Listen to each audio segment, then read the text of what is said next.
If you or your kids, your athletes struggle with just being mentally weak, the main thing that I would focus on is this. They have to learn to accept the facts of life. They have to learn to accept the way it is. And I remember when I was younger, I was on an all-star thing in high school years ago, and I was being pretty much just a baby about the weight cutting. And this coach pulled me aside, and he's like, you're going to Oklahoma State in like 2-3 months, right? Yep. Are you going to cut weight in college? Yep. Are you going to try to make world teams? Yep. Are you going to have to cut weight then? Yep. So weight cutting is going to be a part of your life probably for the next 12 years. Don't you think so, Nick? And I go, yeah. He goes, don't fight it. Just accept it. He's like, do you feel like crap? Sure you do. You feel terrible. I wrestled 112 pounds as a senior. My brother was bigger than me. We're twins. He's like 4 pounds bigger. So I was always the weight cutter, always. And it was very difficult.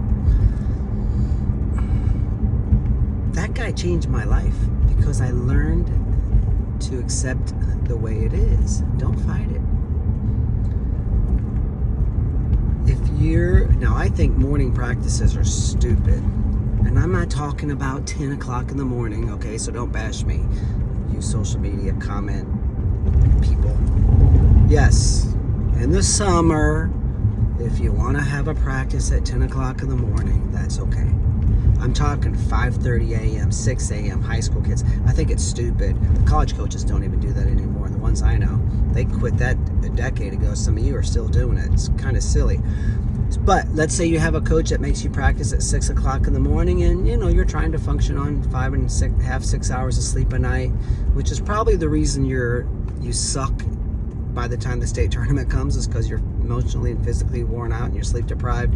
But that's a different rant. So anyway, if you have one of those coaches who wants you to only sleep 6 hours a night and practice at 6 o'clock in the morning, don't fight it. Just accept the way it is.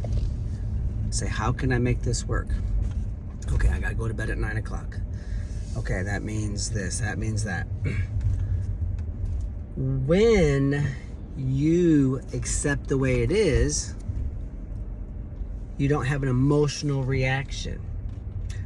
But the way it is never going to change. Therefore, I need to change. I need to go to bed earlier. My mom's making me take AP classes. There's a bigger study load there, right? Okay. What can I do now? Don't fight the way it is. If she wants you to take advanced placement classes, you have to do it. Don't fight it. Adjust. But the most important thing is not having an emotional reaction. So I hunted in Canada years ago. I've been there a few times.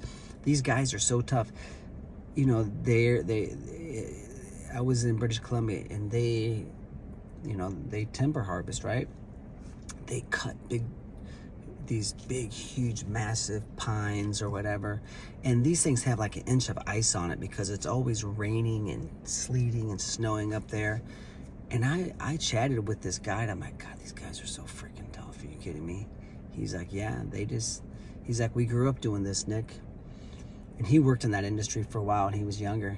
I'm like, how do you do it? He's like, we just get up in the morning and we get dressed and we walk outside and we do it. Like, it's like, dude, I was like, yeah, that's right. And that reminded me of this advice I got years ago. We just don't fight it. If you complained every day about the snow and you live in freaking British Columbia, I mean, your life is going to be miserable. So as an athlete, you can't complain about the way it is. Oh, I can't go hang out with my girlfriend. I can't go out, with my boyfriend. I can't hang out with my buddies. I can't party all summer. You shouldn't be doing that anyway. Maybe you have to miss some. You go to family reunion this summer, and you can't eat much because you have junior nationals coming up. That's fine. The way it is. Don't fight it. Don't fall apart mentally. Don't have a little breakdown. Just accept it. Don't fight the way it is. Don't have an emotional reaction. This is really the key, right? The key to being tough is not allowing yourself to get weak. And I think accepting the way things are is vitally important. So share this with your wrestlers. You can check us out at purlerwrestling.com. Everything you need for year-round training is there. Boys, girls, or online wrestling academy. If you don't have that, you're probably missing the boat. And we'd love to have you. Good luck.